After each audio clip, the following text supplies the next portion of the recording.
Hello students, नमस्कार। मैं राकेश कुमावत स्वागत करता हूं आपका आपके सबसे पसंदीदा लोकप्रिय एजुकेशन चैनल आर के बायोलॉजी क्लासेज सीखकर में। तो जिसमें अपन चर्चा कर रहे हैं रेट बायोलॉजी के लगभग 150 प्लस मोस्ट कंपटीशन क्वेश्चनों पर आज अपन चर्चा करने वाले हैं। ये क्वेश्चन आपके रेट एग्जाम में काफ़ी फायदेमंद होंगे, इसलिए वीडियो को अंत तक जरूर देखिए और ज़्यादा से ज़्यादा शेयर ज़रूर करना ताकि अन्य लोगों को भी इसका फ़ायदा मिल सके। तो देखिए वीडियो को शुरू करते हैं।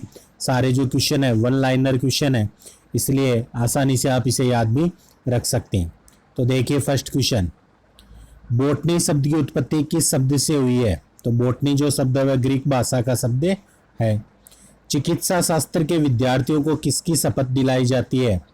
हिप्पोक्रेटस की शपथें दिलाते हैं। पर्यावरण का अध्ययन जीव विज्ञान किस शाखा के अंतर्गत करते हैं? पारिस्थितिकी के अंतर्गत करते हैं। नाइट्रोजन स्थिरीकरण में लेग हीमोग्लोबिन का क्या कार्य होता है? ऑक्सीजन का अवशोषण करना होता है। मृदा में धान की पैदावार बढ़ाने वाला मुक्त जीवी जीवाणु कौन सा होता है? एनाबीना होता है। जंतुओं में होने वाली फूट एंड माउथ रोग किसके कारण उत्पन्न होती है? विषाणु के कारण। हाइड्रा की स्त्रावी कोशिकाओं में कौन सा सहजीवी शैवाल मिलता है? तो वो मिलता है यूक्लोरेला। डबल रोटी के निर्माण में किस कवक का उपयोग किया जाता है? सेकेरोमाइसिस सेरिविसी जीवाणु होता है, कवक होता है एक प्रकार का, उसका उपयोग। पेड़ों की छाल पर उगने वाले लाइकेन को क्या कहते हैं? कार्टिकल्स कहते हैं। खाली चट्टानों पर उगने वाले लाइकेन को क्या कहा जाता है? सेक्सिकल्स कहते हैं। आगे देखिए फिर 11 नंबर का जो क्वेश्चन है, जापान में लोग किस लाइकेन को सब्जी के रूप में खाते हैं? इंडोकार्पन। वनस्पति जगत में किसको जल स्थलचर या उभयचर कहते हैं? ब्रायोफाइटा को। वनस्पति जगत का उभयचर कहते हैं ब्रायोफाइटा को। किस वर्ग के पौधे में बीज बनते हैं परंतु बीज नग्न के रूप में रहते हैं? जिम्नोस्पर्म में, अनावर्त बीजी। दमा व खांसी के रोगों में काम आने वाली औषधि इफेड्रिन किससे प्राप्त होती है? एफिड्रा से। किस एक की खेती पौध का प्रतिरोपण करके की जाती है? प्याज। नाशपाती का कौन सा भाग खाया जाता है? गुद्देदार पुष्पासन भाग खाते हैं। किस पौधे में बीज होता है लेकिन फल नहीं होता है? साइकस। सामान्यतः अंकुरण के लिए किसकी आवश्यकता नहीं होती है? प्रकाश। दोस्तों स्पीड इसलिए ज़्यादा है क्योंकि 150 क्वेश्चन है, इसलिए वीडियो काफ़ी बड़ा बन जाएगा, इसलिए मैंने स्पीड थोड़ी सी ज़्यादा रख रखी है। तो देखते जाइए आप। सजीव प्रजक विविपेरस अंकुरण किस में पाया जाता है? राइजोफोरा में। किस चीज में अधिक खाने से ही केवल पृथ्वी की अधिक जनसंख्या का भरण पोषण हो सकता है? वनस्पति उत्पाद। तेल बीज ऑयल सीड्स वाली फसल किससे संबंधित होती है? क्रूसीफेरी जो फैमिली आती है उससे। एट्रोपा बेलाडोना के किस भाग से बेलाडोना औषधि प्राप्त होती है? पत्तियों से होती है। एफिड्रा पौधे का कौन सा भाग एफेड्रिन औषधि उत्पन्न करता है? तना करता है। पुष्प की सुखाई गई कलियों का प्रयोग मसाले के रूप में किया जाता है लौंग में। फूलगोभी के पौधों का कौन सा भाग खाया जाता है? पुष्पक्रम खाया जाता है। आगे देखिए फिर 25 नंबर का क्वेश्चन, हल्दी चूर्ण टर्मेरिक पौधे के किस भाग से प्राप्त होता है? तो शुष्क प्रकंद से होता है। सामान्य प्रयोग में आने वाला मसाला लौंग कहां से प्राप्त होता है? फूल की कली से होता है। किस फसल में एजोला एनाबिना जैव उर्वरक का प्रयोग करते हैं? चावल में।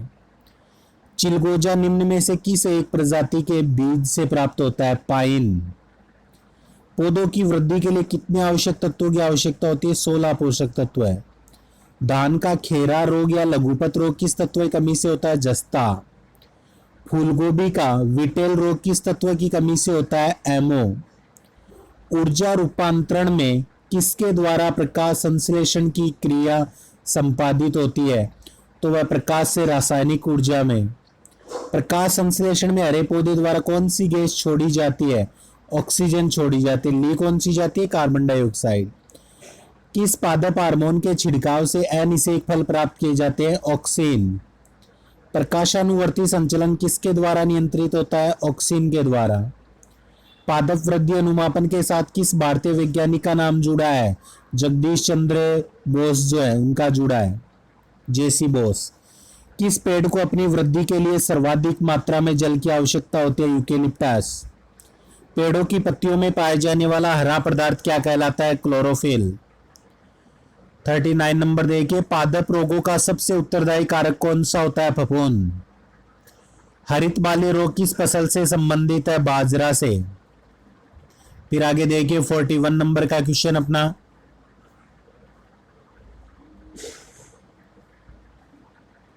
टिक्का रोग किस फसल से संबंधित है? मूंगफली से। धान का प्रसिद्ध रोग खेरा रोग किसके कारण होता है? जस्ता की कमी के कारण। चाय में लाल रस्ट रोग किसके कारण होता है? हरे शैवाल के कारण। फसलों पर आक्रमण करने की कीट की प्राय कौन सी अवस्था अधिक हानि पहुंचाती है? कैटरपिलर अवस्था पहुंचाती है। कौन सा जीवित ऊतक उच्च वर्गीय पौधों में जैव पोषक वाहक का कार्य करता है? फ्लोएम करता है। पादपों में जल तथा खनिज लवणों का संचालन किसके द्वारा होता है? जाइलम के द्वारा। एक वृक्ष की आयु का पता किसके द्वारा लगाया जा सकता है? वार्षिक वलयों की संख्या को गिनकर। संवहनी पौधों में पानी ऊपर किससे जाता है? जाइलम टिश्यू या ऊतक के द्वारा। जीन शब्द का प्रतिपादन किसने किया है? जोहानसन ने किया था। बारबेरा मैक्लिंटोक किस पौधे पर कार्य के लिए प्रसिद्ध है? मक्का पर कार्य किया था। सन 1959 में कृत्रिम रूप से डीएनए को संश्लेषित करने हेतु नोबेल पुरस्कार किसे दिया गया था? कॉर्नबर्ग को। किसके द्वारा आनुवंशिकता की विज्ञान को आनुवंशिकी कहा गया? किसके द्वारा आनुवंशिकता के विज्ञान को आनुवंशिकी कहा गया? वाटसन। सेल नाम किस जीव विज्ञान ने दिया था? वैज्ञानिक ने, रॉबर्ट हुक ने। कौन सी रचना जंतु कोशिका को वनस्पति कोशिका से अलग करती है? सेंट्रियोल। कोशिका में राइबोसोम की अनुपस्थिति में निम्न में से कौन सा कार्य संपादित नहीं होगा? प्रोटीन संश्लेषण नहीं होगा। फिर देखिए अगला क्वेश्चन, यदि माइटोकॉन्ड्रिया कार्य करना बंद कर दे तो कोशिका में कौन सा कार्य नहीं होगा? भोजन का ऑक्सीकरण नहीं होगा। कोशिका का ऊर्जा ग्रह किसे कहते हैं? माइटोकॉन्ड्रिया को कहते हैं। किसकी उपस्थिति के कारण किसी पादप कोशिका और पशु कोशिका में अंतर पाया जाता है? तो वह कोशिका भित्ति के कारण होता है। आगे देखिए फिर 59 नंबर का क्वेश्चन, कौन सा कोशिकांग प्रोटीन संश्लेषण में मुख्य भूमिका निभाता है? एंडोप्लाज्मिक रेटिकुलम और राइबोसोम, यानी अंतःपृथ्वी जालिका, ईआर कहते हैं इसे, और साथ में राइबोसोम। प्रोगेम्ड सेल डेथ का कोशिकीय आणविक नियंत्रण कहलाता है एजिंग। कौन सा अंगक प्राय जंतु कोशिका में उपस्थित नहीं होता है? लवक। जीवद्रव्य शब्द का प्रयोग सर्वप्रथम किसने किया था? पुरकिंजे ने। जीवद्रव्य जीवन का भौतिक आधार है, यह किसका कथन है? हक्सले का है। डीएनए के द्विहेलिक्स प्रारूप को पहली बार किसने प्रस्तावित किया था? वाटसन और क्रिक ने किया था। न्यूक्लियस की खोज सर्वप्रथम किसने की थी? ब्राउन ने, रॉबर्ट ब्राउन ने। कोशिकीय व आणविक जीव विज्ञान केंद्र कहाँ स्थित है? हैदराबाद में है। पारिस्थितिकी शब्द को सर्वप्रथम प्रतिपादित करने का श्रेय किसको जाता है? रेटर को। मुख्यतः मैंग्रोव वाले ज्वारीय वन कहाँ पाए जाते हैं? सुंदरवन डेल्टा में। यदि संसार के सभी पौधे मर जाए तो किसकी कमी के कारण सभी जंतु मर जाएंगे? ऑक्सीजन की कमी के कारण। खाद्य श्रृंखला से अभिप्राय है, इनमें से किसके द्वारा ऊर्जा अंतरण होगा? एक जीव से दूसरे के। पारिस्थितिकी संतुलन बनाए रखने के लिए भारत में वन क्षेत्र कितने अनुपात में होना चाहिए? 33.3%। कौन सा कृषि कार्य पर्यावरणीय दृष्टि से उपयुक्त है? कार्बनिक कृषि। भारत में पारिस्थितिकी असंतुलन का कौन सा एक प्रमुख कारण है? वनोन्मूलन है। आगे देखिए फिर 74 नंबर का क्वेश्चन, वह वर्णक जो वनस्पति को पराबैंगनी किरणों के दुष्प्रभाव से बचाता है फाइकोसाइनिन होता है। पारिस्थितिक तंत्र में तत्वों के चक्रण को क्या कहते हैं? जैव भू रासायनिक चक्र कहते हैं। भारत में धारणीय विकास के दृष्टिकोण से विद्युत उत्पाद का सबसे अच्छा स्रोत कौन सा है? जल विद्युत है। धारणीय विकास जिनके उपयोग के संदर्भ में अंतरपीढ़ीगत संवेदनशीलता का विषय है। प्राकृतिक संसाधन। एक मनुष्य के जीवन को पूर्ण रूप से धारणीय करने के लिए आवश्यक न्यूनतम भूमि को क्या कहते हैं? पारिस्थितिकीय पदचाप कहते हैं। कौन सी गैस पृथ्वी पर हरित गृह प्रभाव में सर्वाधिक योगदान देती है? Carbon dioxide. कौन सी गैस हीमोग्लोबिन से संयोग कर रक्त में एक विषैला पदार्थ बनाती है? CO, carbon monoxide. भोपाल दुर्घटना में किस गैस का रिसाव हुआ था? मिथाइल आइसोसाइनेट का। किस वायु प्रदूषक के कारण मनुष्य में तंत्रिका तंत्र संबंधी रोग होते हैं? लेड या सीसा। ऊर्जा के किस रूप में प्रदूषण की समस्या नहीं होती है? सौर। वायुमंडल में जिस ओजोन छिद्र का पता लगाया गया वह कहाँ स्थित है? अंटार्कटिका के ऊपर। प्रदूषकों के रूप में फिनोलिक्स को गंदे पानी से किसका प्रयोग करके निकाला जा सकता है? बहुलक अधिशोषक। सबसे खराब वायु प्रदूषण उत्पन्न करने वाला पदार्थ कौन सा है? Carbon dioxide. भूमिगत जल प्रवाह के साथ नीचे की ओर बहने वाले प्रदूषक निक्षालक। अस्थियों का अध्ययन विज्ञान किस शाखा के अंतर्गत करते हैं? ओस्टियोलॉजी। आगे देखिए फिर 89, पेलियोंटोलॉजी के अंतर्गत किसका अध्ययन करते हैं? जीवाश्मों का अध्ययन करते हैं। विज्ञान की शाखा न्यूरोलॉजी में कौन से अंग का अध्ययन करते हैं? स्नायु तंत्र का। और टिश्यू कल्चर का अध्ययन किसके लिए किया जाता है? आनुवंशिकी के लिए किया जाता है। आगे देखिए 92 नंबर, रक्त में एंटीबॉडी व एंटीजन के अध्ययन को क्या कहते हैं? सीरोलॉजी कहते हैं। पारिस्थितिकी विज्ञान इकोलॉजी का किससे संबंध होता है? शरीर संरचना और वातावरण से। हरगोविंद खुराना को किस क्षेत्र में प्रतिष्ठित नोबेल पुरस्कार मिला? चिकित्सा विज्ञान क्षेत्र में। वह वैज्ञानिक कौन है जिसने पहली बार रुधिर परिसंचरण की व्याख्या की थी? William Harvey. हृदय का पहला प्रतिस्थापन किसके द्वारा किया गया था? डॉक्टर क्रिश्चियन बर्नार्ड के द्वारा। डीएनए की संरचना को सबसे पहले किसने रेखांकित किया था? वाटसन और क्रिक ने। विकास का सिद्धांत किसके द्वारा प्रतिपादित किया गया था? डार्विन के द्वारा। किसके द्वारा आनुवंशिकता के विज्ञान को आनुवंशिकी कहा गया? वाटसन के द्वारा।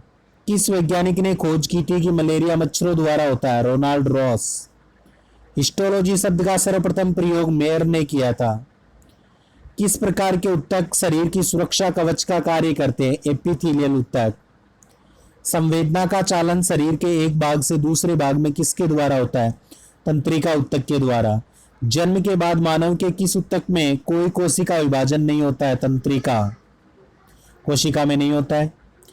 डीएनए का डबल हेलिक्स मॉडल किसने दिया था? वाटसन व क्रिक ने दिया था। आगे देखिए फिर 106 नंबर जो क्वेश्चन दे रखा है, माता पिता के गुण उनकी संतानों में किसके द्वारा स्थानांतरित होते हैं? गुणसूत्र द्वारा। नवजात शिशु के लिंग निर्धारण किससे वंशानुगत हुए गुणसूत्र द्वारा होते हैं? पिता के द्वारा। एक सामान्य मानव शुक्राणु में ऑटोसोम की संख्या कितनी होती है? 22 जोड़ी। एक वर्णांध पुरुष का विवाह दूसरे वर्णांध पुरुष के सामान्य पुत्री से हुआ है तो संतानें कैसी होगी? आद्य पुत्र वर्णांध होंगे।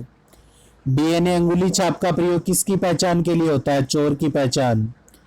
मलेरिया परजीवी तथा अमीबा को किस श्रेणी में रखते हैं? प्रोटोजोआ संघ में।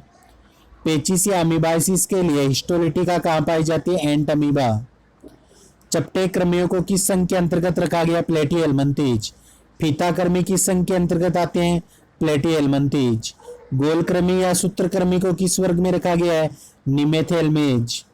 फेरिटिमा पोस्तुमा निम्न में से किसका वैज्ञानिक नाम है? केंचुए का। किस समूह के जीवों को डूबने से मृत्यु का पता लगाने में महत्व होता है? डाइटम। किस एक प्रकार के जीव में वह घटना पाई जाती है जिससे मादा मैथुन उपरांत नर को मार देती है? मकड़ी। तालाबों और कुओं में किस एक को छोड़ने से मच्छरों को नियंत्रित करने में मदद मिलेगी? गेम्बूसिया मच्छरों को खाता है। भारतीय वन्य जीवन के संदर्भ में उड़यन वल्गुल फ्लाइंग फॉक्स क्या है? चमगादड़ है। वृद्धावस्था में मनुष्य की हड्डियां कमजोर क्यों हो जाती है? उनमें कैल्शियम की कमी हो जाती है। फिर आगे देखिए 122 नंबर क्वेश्चन, मानव शरीर में पाचन का अधिकांश भाग किस अंग में संपन्न होता है? छोटी आंत में। मुख में मंड या स्टार्च का शर्करा में पाचन किसके द्वारा होता है? टाइलिन के द्वारा। अधिकतम पोषक तत्व रक्त में कहां से अवशोषित होते हैं? छोटी आंत से। पेट में भोजन को पचाने के लिए किसकी खास आवश्यकता होती है? एंजाइम की। आगे देखिए फिर, मानव शरीर में भोजन का रक्त द्वारा अवशोषण कहाँ सर्वाधिक होता है? छोटी आंत में होता है। पचे हुए भोजन में मौजूद विषैले पदार्थ का कौन सा अंग चूषण करता है? यकृत करता है।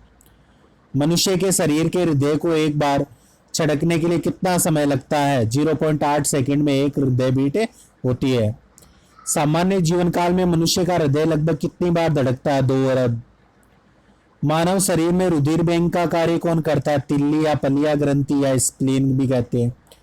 मानव रक्त प्लाज्मा में प्राय पानी की प्रतिशत मात्रा कितनी भिन्नता होती है? 80 से 82%। मानव शरीर के भीतर खून निम्न में से किसकी उपस्थिति के कारण नहीं जमता है? हिपेरिन। रुधिर के प्लाज्मा में किसके द्वारा एंटीबॉडी निर्मित होती है? लिम्फोसाइट। लाल रक्त कणिकाएं आरबीसी किस नाम से जानी जाती है? एरिथ्रोसाइट्स। मनुष्य की लाल रक्त कोशिकाओं का जीवन काल कितना होता है? 120 दिन। लाल रुधिर कणिकाओं का उत्पादन किसके द्वारा होता है? अस्थिमज्जा। मनुष्य के रक्त में श्वेत रक्त रुधिराणुओं की कौन सी किस्म अधिक होती है? न्यूट्रोफिल। मानव शरीर की किन कोशिकाओं में सबसे कम पुनर्योजन शक्ति होती है? मस्तिष्क कोशिकाएं। गर्भाशय में विकसित हो रहे भ्रूण को किस संरचना द्वारा पोषण मिलता है? प्लेसेंटा के द्वारा मिलता है। फिर आगे देखिए 140 नंबर, गर्भाशय में शिशु के विकास की जानकारी हेतु किसका प्रयोग करते हैं? अल्ट्रासाउंड का। भ्रूण के विकास के लिए किस अंग के द्वारा खाद्य की पूर्ति होती है? बीजांडासन। गाय और भैंस के थनों में दूध उतारने के लिए किस हार्मोन की सुई लगाते हैं? ऑक्सीटोसिन। थायराइड ग्रंथि से थायरोक्सिन स्त्रावित करने के लिए उत्तेजित करने वाला अंतःस्त्रावी हार्मोन TSH होता है। मानव शरीर की कौन सी ग्रंथि एक साथ अंतःस्त्रावी और बहिस्त्रावी दोनों कार्य करती है? अग्नाशय ग्रंथि, इसीलिए इसे मिश्रित ग्रंथि कहते हैं। किस अम्ल के मांसपेशियों में जमा होने के कारण मनुष्य में थकान महसूस होती है? लैक्टिक अम्ल के जमाव के कारण। मनुष्य के आंसू में कौन सा एंजाइम होता है जिससे जीवाणु मर जाते हैं? लाइसोजाइम जीवाणु होता है। किस प्रक्रिया द्वारा श्वसन के दौरान गैसें रुधिर में प्रवेश करती है फिर छोड़ती है? परासरण द्वारा। आंख के रेटिना की परंपरागत कैमरा के किस भाग से तुलना की जाती है? फिल्म। अधिक कठोर शारीरिक कार्य के पश्चात मांसपेशियों में थकान अनुभव होने के कारण ग्लूकोज का अवक्षय। मानव शरीर में रक्त का थक्का किस विटामिन से बनता है? विटामिन के। हृदय की धड़कन को नियंत्रित करने के लिए कौन सा खनिज आवश्यक होता है? पोटेशियम। उपास्थि तथा हड्डियों के निर्माण और संपोषण में आवश्यक तत्व कौन सा होता है? कैल्शियम। मानव शरीर में औसतन ऑक्सीजन का तत्व कितना प्रतिशत होता है? 50%। गुर्दा पथरी का पता लगाने के लिए किस प्रतिबिंब यंत्र का प्रयोग किया जाता है? CT scan. रक्त का थक्का बनाने में इनमें से कौन सा अवयव मदद करता है? विटामिन के करता है। फिर आगे देखिए 156, गाय के दूध का रंग किसकी मौजूदगी के कारण थोड़ा पीला होता है? कैरोटीन। मानव शरीर में संक्रमण को रोकने में मदद करने वाला विटामिन ए होता है। छिली हुई सब्जियों को धोने से कौन सा विटामिन निकल जाता है? विटामिन सी होता है, वह निकल जाता है। मनुष्य में एफ्लोटॉक्सिन खाद्य विषाक्तन द्वारा सामान्यतः कौन सा अंग प्रभावित होता है? यकृत होता है। और परजीनी फसल ट्रांसजेनिक क्रॉप जो होती है स्वर्ण चावल किस वांछनीय लक्षण के लिए तैयार किए गए? विटामिन ए से भरपूर होते हैं ये। तो ये थे लगभग 160 क्वेश्चन आप तैयार किए अपने बायोलॉजी के लिए, जो कि रिट के साथ साथ अन्य एग्जाम्स के लिए भी काफ़ी इंपॉर्टेंट है। तो वीडियो अच्छा लगा हो तो लाइक तो करना ही, ज़्यादा से ज़्यादा इसे शेयर ज़रूर कीजिए। वीडियो देखने के लिए आप सभी का धन्यवाद। मिलते हैं अगले वीडियो में एक नए टॉपिक के साथ। तब तक के लिए जय हिंद, जय भारत, शुभ रात्रि।